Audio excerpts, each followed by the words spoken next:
এইজন্য আল্লাহ রাব্বুল আলামিন বলছেন লাকাদ খালাকনাল ইনসানা ফি আহসানি তাকওয়িম। এই আয়াতে আল্লাহ পাক বলছেন লাকাদ খালাকনাল ইনসানা ফি আহসানি তাকওয়িম, আমি মানুষকে সুন্দর আকৃতিতে বানাইছি।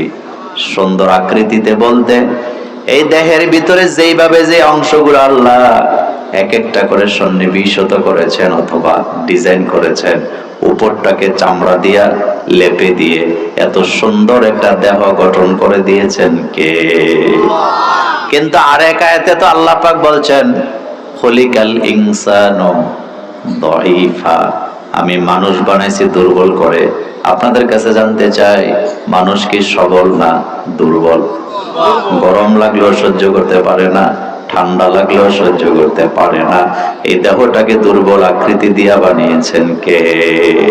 খলিকাল ইনসানু দাঈফা, মাজহুলের সিগা ব্যবহার করা হয়েছে এখানে। আমি মানুষকে দুর্বল আকৃতিতে দুর্বল করে বানিয়েছি। আর এই দুর্বল মানুষগুলার অহংকার কম না বেশি? আমাদের বাংলাদেশে অহংকারী মানুষ নাই? আপনাদের শাহরাস্তিতে নাই? কিসের অহংকার? আল্লাহ নিজেই বলেছেন খলিকাল ইনসানু দাঈফা, আমি মানুষ বানাইছি দুর্বল করে। হাতের একটা আঙ্গুল কাটলে মানুষ সহ্য করতে পারে না, একটু জ্বর উঠলে বিছানা থেকে উঠতে পারে না। এত অহংকারী এত সবল মানুষ একাই 5 জনকে পিটায়া শোয়ায় ফেলে, অথচ 5 বার দাস্ত গেলে বমি গেলে উঠে দাঁড়াতে পারে না।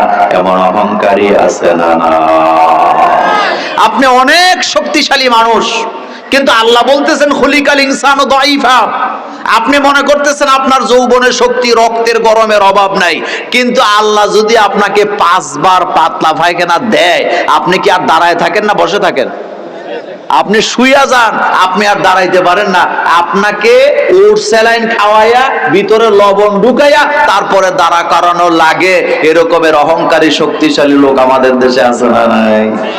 যখন বক্তৃতা দেয় গলা ফাটায়া ফাটায়া ইসলামের বিরুদ্ধে কথা বলে, ইসলামের বিরুদ্ধে লেখনী লেখে, এমন পত্রিকাও আমার বাংলাদেশে আছে না? কবরে যেদিন যাবে প্রশ্ন করার আগে আরেকটা কাজ করা হবে, সেটা হবে ফেরেশতারা বলবে উক্তুব মা আমালুকা, লেখো তোমার আমল, দুনিয়াতে তুমি কি আমল করে এসেছো, তোমার আমল নামা তুমি লিখে দেখাও। নামাজ পড়েছেন, লিখতে কোনো সমস্যা নাই। রোজা রেখেছেন, লিখতে কোনো সমস্যা নাই। ইসলামী আন্দোলনের কর্মী ছিলেন, তাহাজ্জুদ পড়েছেন, পাঠচক্রে গেছেন, ইসলামী সাহিত্য পড়েছেন, তাফসীর পড়েছেন, হাদিস পড়েছেন, কোরআনের দার্সে গেছেন, লিখতে কোনো সমস্যা নাই। কিন্তু প্রথম আলোর মতো পত্রিকা যারা ইসলামের বিরুদ্ধে লেখে, ওই সাংবাদিকদের কবরে গেলে বিপদ আছে না? না, আল্লাহ বলবেন লেখ মা আমালুকা, তোর আমলে যা আছে।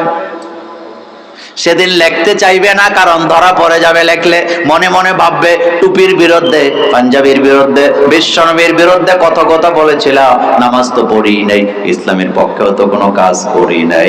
এমন নেতা, এমন সাংবাদিক বাংলাদেশে আছে না? না, লিখতে চাইবে না, মনে করবে লেখলেই তো ধরা পড়ে যাব। হাদিস আসছে ফেরেশতারা এই হাতটাকে ধরে এমন জোরে চাপ দিবে, চাপ দিয়ে বলবে লেখ, দুনিয়াতে ইসলাম বিদ্বেষী ছিলি, ইসলামের বিরুদ্ধে, আল্লাহর বিরুদ্ধে, আল্লাহর ইলাহতের বিরুদ্ধে, মুলকিয়তের বিরুদ্ধে অনেক ভূমিকা তোর ছিল, অনেক লেখনী ছিল, এখনো লিখতে তুই বাধ্য, লিখতে হবে। এই লেখার জন্য চাপ সৃষ্টি করা হবে। যখন লিখতে চাইবে না, তার হাতটাকে মাটির সাথে চাপ দিয়া 70 গজ নিজে নেওয়া হবে, আবার উপরে উঠাবে, আবার চাপ দিবে। এইভাবে করে শাস্তি কপালে আছে না? না, কিন্তু কোরআনের মাহফিলে গেছে, তাফসীর লেখছে, ইসলামের পক্ষে কথা লেখছে, ফেসবুকে লেখছে, ব্লগে লেখছে, সব জায়গায় ইসলামের পক্ষে কাজ করছে। এখন লিখতে যখন বলা হবে লেখ, খুশিতে খুশিতে লিখবে, কলম শুধু ধরে রাখবে। আল্লাহর ফেরেশতারা বলবে ও আল্লাহর বান্দা, তোমাকে কষ্ট করতে হবে না, তুমি শুধু কলম ধরে রাখো, তোমার কলম তোমাকে সহযোগিতা করবে। ওই নেক আমল আমাদের দরকার আছে না? না, তো এই পয়েন্টে আমি বলতেছিলাম, মানুষ কি সবল না দুর্বল? কত দুর্বল! দেখবেন যেই রোগে আপনাকে আক্রান্ত করে আপনি শেষ। আপনি মনে মনে ভাবতেছেন ইস, জ্বর না হইয়া যদি অন্যটাও হইতো। আমাশা হয়েছে, মনে মনে বলতেছেন আমাশা না হয়ে যদি জ্বর হইতো। কথাগুলো সত্য না মিথ্যা? আসল কথা হলো আমরা মানুষ, আমরা এতটাই দুর্বল, কোনো কিছু আমরা সহ্য করতে পারি না। কারণ দুর্বল করে আল্লাহ বানাইছে। এই দুর্বল মানুষের পেটের ভিতরে, মগজের ভিতরে অহংকার আছে না নাই?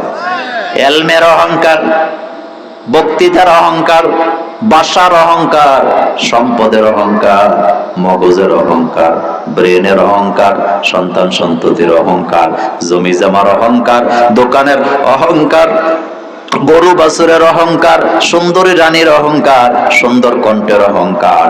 এই কণ্ঠ নিয়া, নেয়ামত নিয়া যারা অহংকার করি, বলেন তো সব নেয়ামত দিয়েছেন কে? আমরা যখন উমরা করতে যাই, হজ করতে যাই, একটা তালবিয়া আছে না নাই?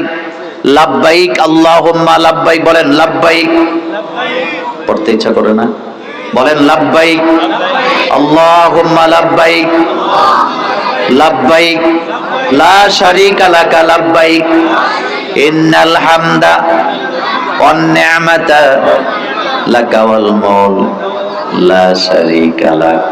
কি চমৎকার কথা বলতেছি! লাব্বাইক আল্লাহ আমি হাজির, আল্লাহুম্মা লাব্বাইক, আয় আল্লাহ আমি হাজির। ইন্নাল হামদা, নিশ্চয়ই আপনার প্রশংসা করি, ওয়ান নি'মাতা, আপনার নিয়ামতের শুকরিয়া করি, লাকা ওয়াল মুলক, রাজত্বকার, ক্ষমতাকার। এই কথা স্বীকৃতি দিয়া আইসা বাংলাদেশে নির্বাচনে দাঁড়ায়া হাজার হাজার মানুষের সামনে ভোট চায়, বলে সকল ক্ষমতার মালিক জনগণ। এমন নেতাও বাংলাদেশে আছে না? সারেগামা পাদা নিশা, মানে জেনে যেটা হেনে এটা। দেখেন মক্কা যায় বলছে লাকা ওয়াল মুলক, রাজত্ব কার? আল্লাহ। ক্ষমতা কার? আল্লাহ। কিন্তু এই লোকটা আবার যখন নির্বাচনের মঞ্চে আসে, মানুষের পাম দেয়, সকল ক্ষমতার মালিক জনগণ। আচ্ছা বলেন তো, আপনাদের এলাকায় নদী আছে না নাই? নদীতে স্রোত আছে না নাই? নদী হুকুম মানে কার? সারা শাহরাস্তি নয়, বাংলাদেশের আর্মি, পুলিশ, বিজিবি, যুবক, বুড়া, আবাল, বিদ্যা, বনিতা, নারী, পুরুষ, সবাই যদি নদীর পারে দাঁড়ায় বলেন আমরা হামলা করতে আইছি তোর উপরে, আল্লাহর আইন হলো বাটির দিকে যাওয়া, আমরা হুকুম করলাম আজকের থেকে উল্টা দিকে চলবি, নদীগুলো আপনাদের কথা মানবে? এই পৃথিবীতে 800 কোটি মানুষ, কয়শো কোটি? সবাই যদি আকাশের দিকে তাকায় বলে সূর্য সারা জীবন পূব দিক থেকে ওইটা পশ্চিম দিকে অস্ত গেছে, আজকে আমরা 800 কোটি মানুষ, আমরা সবাই অনশন শুরু করলাম, তুই যতক্ষণ পর্যন্ত পশ্চিম দিক দিয়ে উদিত না হবি আমরা ততক্ষণ পর্যন্ত খাওয়া দাওয়া করব না। সূর্য বোধহয় কয়েকদিন পরে পশ্চিম দিক থেকে উদিত হবে। কথা আসতে কইছেন? কেন হবে না? কারণ আইন মানে সুন্নাত মান ক্বাদ আরসালনা ক্বাবলাকা মির রুসুলিনা ওয়ালা তাজিদু লিসুন্নাতিনা তাহওয়িলা। আল্লাহ বলেন আমার আইনের মধ্যে তুমি কোনো পরিবর্তন পাবা না, পরিবর্তন পাবা না। আমি যে আইন করি এটা কিয়ামত পর্যন্ত বলবৎ থাকবে। আগের আইন পরের আইনের মধ্যে কোনো পার্থক্য পাবা না। কিন্তু মানুষ নিজেদের স্বার্থে নিজেরা আইন পরিবর্তন কইরা আবার নিজেরাই বিপদে পড়ে, এমন আইন বানানে মানুষ আছে না নাই? ট্রাইব্যুনাল বানাইছে আরেকজনের ফাঁসি দেওয়ার জন্য, দিছেও, এখন এই ট্রাইব্যুনালে আবার নিজের রশি রেডি। কথা কর না কেন? কথা সত্য না মিথ্যা?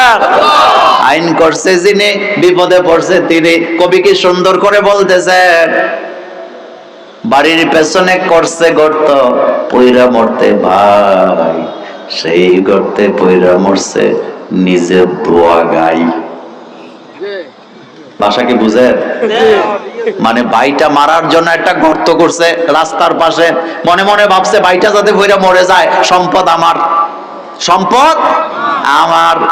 কিন্তু খবর নাই, বাই তো আর যায় নাই, একটু পরে নিজের একটা গায়ে আছিল, ভুলে ক্রমে গর্তে পইরা সকালে যায় দেয় বাই মরে নাই। কথা কয় না শাহরাস্তির মানুষ, ভাই তো মরে নাই, মরছে কে? আবু জাহিল গর্ত একটা করছে বিরাট বড়, এই হাদিস আপনারা পড়ছেন। গর্ত করে আরেকজনকে পাঠাইছে, কয় বাতিজারে যায়, আমি অসুস্থ, আমার যাতে দেখা যায়। আল্লাহ রাসূল তো বড় হৃদয়ের মানুষ, তিনি আসতেছেন দেখার জন্য, কিন্তু গর্তের উপরে ঢাকনা দেয়া রাখছে। জিবরাইল আমিন কয় সামনের দিকে যাওয়ার দরকার নাই, আপনি পেছনের দিকে যান। এবার যখন মুহাম্মদ চলে যায়, আবু জাহিল দৌড় দিছে ধরার জন্য, নিজের গর্তে নিজে পড়ছে। গর্ত যত বড়ই হোক, কিন্তু আর উঠতে তো পারেই না, কেউ উঠাইতেও। এবার রাসূলের কাছে খবর গেছে, এতে তো গর্তের মধ্যে পড়ছে, রাসূলকে মারার জন্য গর্ত কইরা নিজে পড়ছে। এবার রাসূল সাল্লাল্লাহু আলাইহি ওয়াসাল্লাম গর্তের কাছে এসে হাত দিছে, হাত ধরে এবার গর্ত থেকে উইটা কয়, মুহাম্মদ তুমি যে জাদুঘর, আজকে বিশ্বাস হইল। আমাদের বাংলাদেশে একটা প্রবাদ বাক্য আছে, ঠাইসা দিলে বাইশা উড়ে, যার নসিবে। আপনারা কি বুঝেন আমার কথা? ঠাইসা দিলে বাইশা উড়ে, যার নসিবে নাই। এবার বুঝেননি কথা? ঠাইসা দিলে বাইশা উঠে, যার নসিবে। এটার মানে হলো নসিবে না থাকলে গোসা দিলেও সে কালিমা পড়ার কোনো সম্ভাবনা নেই। নসিবে না থাকলে ছেলে যদি মাদ্রাসায় পড়ে, তার ভাই যদি প্রিন্সিপাল হয়, এরপরে সে ইসলামের দাওয়াত পায় না। কপালে থাকা লাগে। কোথায় থাকা লাগে? দুই ভিক্ষুক, ফকির আর ফকিরনি ভিক্ষা করে খায়। তো প্রতিদিন ভিক্ষা করতে করতে ক্লান্ত হয়ে গেছে, আর ভাল লাগে না। একদিন খোলা আকাশের নিচে আল্লাহরে বলতেছে, আল্লাহ এই প্রতিদিন বুড়া বুড়ি দুইটা এত কষ্ট করে ভিক্ষা করে খাই, এত পরিশ্রম আর ভাল লাগে না। তুমি তো বৃষ্টি দাও, বৃষ্টির সাথে শিলা বৃষ্টি দাও, তো একদিন যদি বৃষ্টির সাথে কয়েকটা স্বর্ণের টুকরা টুকরা দিতা, হেডি বেচা হারা জীবন খাইতাম, আমাদের দুইজনেরও এত কষ্ট হইতো না। গল্প, এটা কিন্তু হাদিস না, আমার ফেসলা খায় না। গল্প তো নিতান্তই গল্প, এটা জুমলা খবরিয়া। এখন দোয়া তো কবুল হয়ে গেছে। ঘর ছিল ভাঙা ঘর। একদিন হঠাৎ করে স্বামীটা শুধু ভিক্ষা করতে গেছে বস্তা একটা নিয়ে, কিন্তু স্ত্রী যায় নাই। ঘরের ছিদ্র ছিদ্র আছে, এদিক দিয়ে ছিদ্র, এদিক দিয়ে ছিদ্র। হঠাৎ তাকায় দেখতেছে বৃষ্টি হইতেছে, বৃষ্টির সাথে স্বর্ণের টুকরো পড়তাছে। মনোযোগ আছে আপনাদের? বস্তা লয়ে যেতে গেছে, দেখে রাস্তার মধ্যে স্বর্ণ পড়ে, এক দুইটা টোকায়া ফালায় দিছে। এবার আকাশের দিকে তাকায় বলতেছে, আল্লাহ এত কষ্ট করে রাস্তা থেকে স্বর্ণ টোকায় লাভ নেই, আমার ঘর তো বাঙ্গাই আছে, আমার ঘর তো বাঙ্গাই আছে, এত স্বর্ণ লাগে না জীবনে, ওই ছিদ্র দিয়ে যেই কয়টা পড়বে এইটা বেচেই তো বুড়া বুড়ির জীবন শেষ। বুড়িয়ে যখন দেখছে ঘরের ভিতরে স্বর্ণ পড়তেছে, ঝাড়ু একটা লইয়া ঝাড়ু দিতেছে আর কইতাছে, আল্লাহ এত স্বর্ণ দিয়া কি করবো, আমার জামাই যেই বড় বস্তা লইয়া গেছে, রাস্তার থেকে যেগুলা আনবে সেগুলা বেচলেই তো সারা জীবন খাইয়া মরার পরও থেকে যাবে।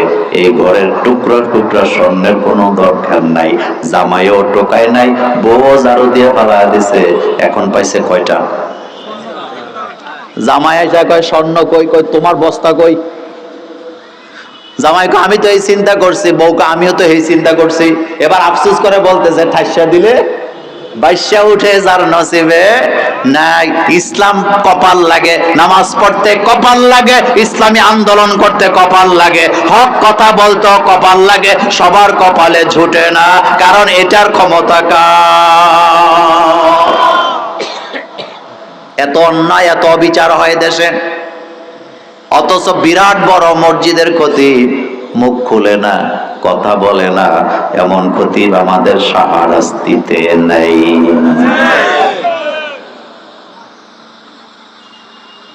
মানুষ মরে গেছে, 3 দিনের দিনে একটা খাওয়া হবে, হুজুর সাহেব হাজির। 40 খানা হবে, হুজুর সাহেব হাজির। বছর একবার জিয়াফত হবে, হুজুর হাজির। ইসলামের বিরুদ্ধে অনেক ষড়যন্ত্র হয়েছে, চাঁদপুরে একটা মিছিল হবে, হাজীগঞ্জে একটা মিছিল হবে।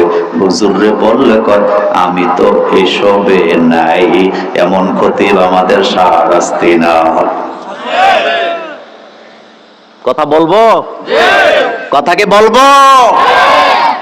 অথচ আল্লাহ রাসূল বলছেন, মান রাআ মিনকুম মুনকারান ফালিয়ুগাইয়িরহু বিয়াদিহি ফাইল্লাম ইয়াস্তাতি ফাবিলিসানিহি ফাইল্লাম ইয়াস্তাতি ফাবিকলবিহি ওয়া যালিকা আদাফুল ঈমান।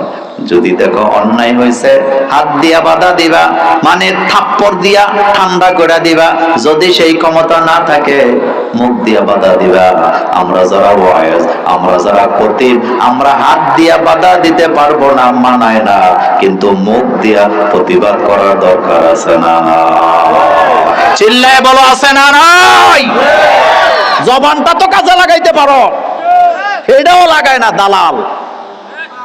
জীবনে শুনছেন খতিব ভাগ্যা যায়, প্রিন্সিপাল ভাগছে, খতিব ভাগছে। তো কেমন খতিব, কেমন প্রিন্সিপাল ছিলেন তারা? দালালরা কোনোদিন বেশি দিন টিকে। আপনাদের এলাকা দালাল আছে না? গরুর বাজার যেখানে। আচ্ছা বলেন তো, গরুর বাজারে দালালের ক্ষমতা বেশি না গরুর মালিকের? গরুর মালিক তো রশি ধরে দাঁড়ায় থাকে, কিন্তু দালালের ব্যবসাবে মনে হয় পুরা বাজারের গরু তার আর তার আব্বার। হেতেরে ছাড়া বেচাও যায় না, হেতেরে ছাড়া। এরকমের দালাল আছে না নাই? এই দালালি যারা করছে, মাদ্রাসার প্রিন্সিপাল হোক আর খতিব হোক, সব ফালায় এখন বাড়ছে। এই মেম্বার তোমাকে পৃথিবীর কোন রাজনীতিবিদ দেয় নাই, এই মেম্বার কোন প্রেসিডেন্ট দেয় নাই, কোন দল দেয় নাই, কোন প্রধানমন্ত্রী দেয় নাই। এই মেম্বার তোমাকে বিশ্বনবী উপহার দিয়েছেন। এখানে কথা বলতে হবে মুহাম্মদ সাল্লাল্লাহু আলাইহি ওয়াসাল্লামের কথা, আল্লাহ আল্লাহ রাসূলের কথা, রাসূলের জীবনীতে যা আছে তা এখানে বসে বলতে হবে, কারো দালালি করা যাবে না। আমার কলেজার ভাইয়েরা, আমি আমার মূল আলোচনায় যেতে চাই। কথা সময় পাবো না, অল্প কয়েকটা বলে দিয়ে যাই। আল্লাহ রাব্বুল আলামিন কোরআনুল কারীমের সূরাতুল বনী ইসরাঈলে বলছেন, উনজুর কাইফা ফাদ্দালনা বা'দাহুম আলা বা'দ। তাকিয়ে দেখো, আমি একজন মানুষের উপরে আরেকজন মানুষকে সম্মানিত করেছি, এক দলের উপরে আরেক দলকে সম্মান দিয়েছি, এক গোত্রের উপরে আরেক গোত্রকে সম্মানিত করেছি, এক জাতির উপরে আরেক জাতিকে সম্মানিত করেছি, আলাদা আলাদা করে মর্যাদা দিয়েছি। তবে মানুষ হিসাবে সবার মর্যাদা আছে, কিন্তু সফল হবে আখিরাতে তারা, জান্নাতের ঘোষণা পাবে যারা। আল্লাহু আকবার।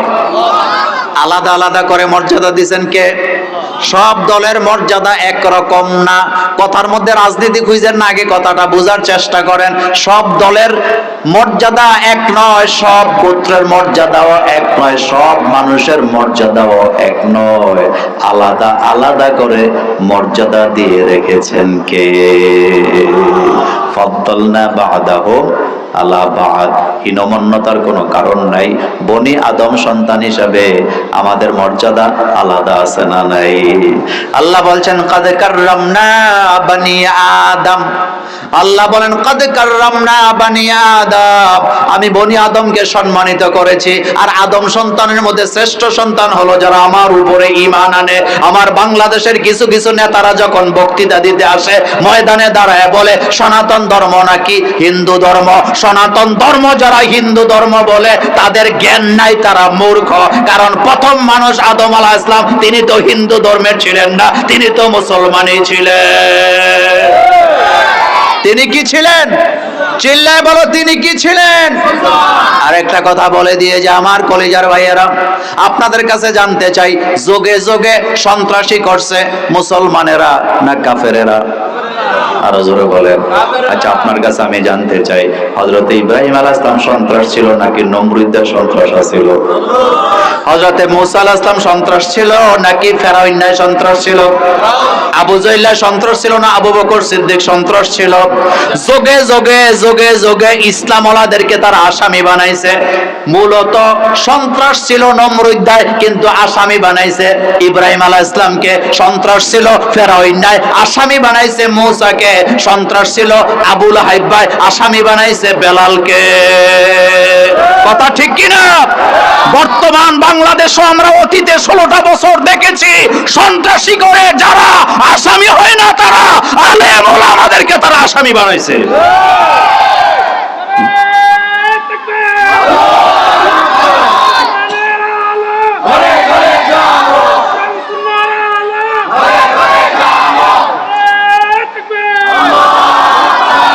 কলিজার ভাইয়েরা, রাসূল করিম সাল্লাল্লাহু আলাইহি ওয়াসাল্লামের নবুয়তে মাদানী জীবনে 81টা যুদ্ধ সংগঠিত হয়েছে। কয়টা? এই 81টা যুদ্ধের ভিতরে 27টা যুদ্ধে মুহাম্মদ সাল্লাল্লাহু আলাইহি ওয়াসাল্লাম সেনাপ্রধানের দায়িত্ব পালন করেছেন। একটা যুদ্ধেও মুসলমানেরা আগে হামলা করেন নাই। কাফেরেরা হামলা করছে, মুসলমানেরা প্রতিহত করেছেন। মক্কা থেকে রাসূল মদিনায় হিজরত করে চলে গেছেন। মদিনাতে যাওয়ার পরেও মক্কার কুরাইশের নেতারা রাসূলকে শান্তিতে দেয় নাই। তারা সেখানে যাওয়া ষড়যন্ত্র আছে না নাই? আমার কলিজার ভাইয়েরা, এই বাংলাদেশে ইসকন নামে একটা সংগঠন আছে।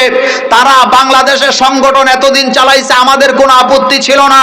কিন্তু আমরা আমাদের মুসলমান ভাইয়েরা কোনোদিন কোনো হিন্দুদের গায়ে, ইসকনের একটা সদস্যের গায়ে একটা থাপ্পড়ও দেয় নাই। অথচ আমাদের অ্যাডভোকেট সাইফুলকে দিবালোকে তারা প্রকাশ্যে হত্যা করে 90% মুসলমানের দেশে আমাদের কলিজায় আঘাত দিয়েছে।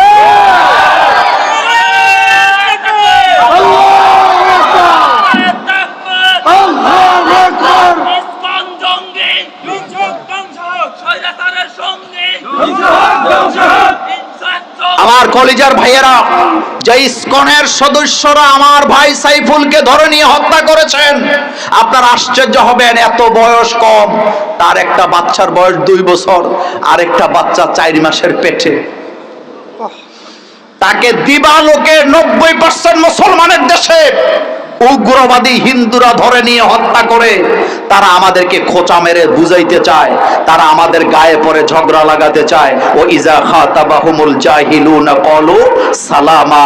আল্লাহ পাক বলছেন, জাহেলরা যখন তোমাদের সাথে গায়ে পড়ে ঝগড়া করতে আসবে, সালাম দিয়া শান্ত রাখার চেষ্টা করো। কিন্তু 90% মুসলমানের দেশে আমরা ঘোষণা করতে চাই, তোমরা আমাদের ভাইয়ের রক্ত জড়িয়েছ, আমরা তোমাদের রক্ত ঝরাবো না। শুধু সাবধান করে দিতে চাই, ভবিষ্যতে যদি এই সাহস তোমাদের বন্ধ না হয়, আমরা বাধ্য হব তোমাদেরকে তোমাদের ঘরের ভিতরে আটকে রেখে দিতে। কারণ বানর, তাকে যদি সুযোগ দেওয়া হয়, বানর সব সময় কাঁধে উঠে নাকি উঠে না? মহারাজের বাড়িতে একটা বানর ছিল, মনোযোগ আছে আপনাদের? মহারাজের বাড়িতে একটা কি ছিল? বানর ছিল। তার বন্ধু আসছে মহারাজের বাড়িতে দাওয়াত খাইতে। বন্ধু খেয়াল করলেন, খাবার দাবার দেওয়ার পরে বানরের পাছার মধ্যে একটা লাঠি দিয়ে পিট্টি দেয়। দিলে বানরটা গাছে যায় বসে থাকে। 2-3 বেলা এটা দেখার পরে বন্ধু বলতেছে, মহারাজ, এটা কেমন অত্যাচার, অবিচার! আপনি বানরকে পুষেন, দুধ কলা খাওয়ান, কিন্তু খাওয়ানোর পরেই পাছার মধ্যে একটা দিয়ে লাল করে দেন, আর হেতে গাছে যেয়ে বসে থাকেন। মহারাজ বলতেছে, তুমি কি এটা রেজাল্ট দেখতে চাও? অবশ্যই চাই। তাহলে তুমি আমার বাড়িতে 3 দিন থাকবা। মনোযোগ আছে আপনাদের? কয়দিন? 3 দিন। আচ্ছা, ভালো কথা, ঠিক আছে, আমি থাকবো, তবু বানরের রহস্য দেখে যাব। তুমি পিট্টি কেন দাও? এবার প্রথম দিন বানরকে খাওয়াইছে দুধ কলা দিয়া, কিন্তু আজকে পাছা লাল করে নাই। বুঝুন তো কথা, কি লাল করে? আজকে আর গাছে যায় নাই, আজকে পাশে বসে আছে। আজকে আর গাছে যায় না, আজকে কোথায় বসে আছে?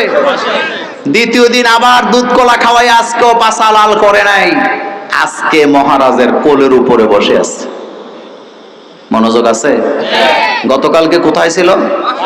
আজকে কোথায়? এবার তৃতীয় দিন যখন পাছা লাল করে নাই, বানর এখন নিচেও নাই, কোলেও নাই, মহারাজের কাঁধের উপরে বসে আছে। মহারাজ বলতেছে, এখন কি বুঝতেছ কেন প্রতিদিন পাছা লাল করি দুধ কলা খাওয়ায়া? সেম কন্ডিশন আমার দেশেও চলে। এই ইসকনকে যারা লালন পালন করেছেন, ইসকনের নেতাকে আটক করার পরে তাদের এখন ঘুম নাই। আমরাও বলতে চাই, 90% মুসলমানের দেশে, আলেম ওলামার দেশে, পীর মাশায়েখের দেশে কোন বানরকে কলকাঠি নাড়তে দেওয়া হবে না। বরং আগামীর বাংলাদেশ হবে কোরআনের বাংলাদেশ। কাউমি আলিয়া সরসিনা সহ সকল পীরা কাঁধে কাঁধ মিলাইয়া কোরআনের রাজ কায়েমে একত্রিত হওয়ার তৌফিক এবং একত্রিত হতে রাজি আছে মুসলমান? 2 হাত উঁচু করো, আমার আল্লাহকে দেখায় দাও।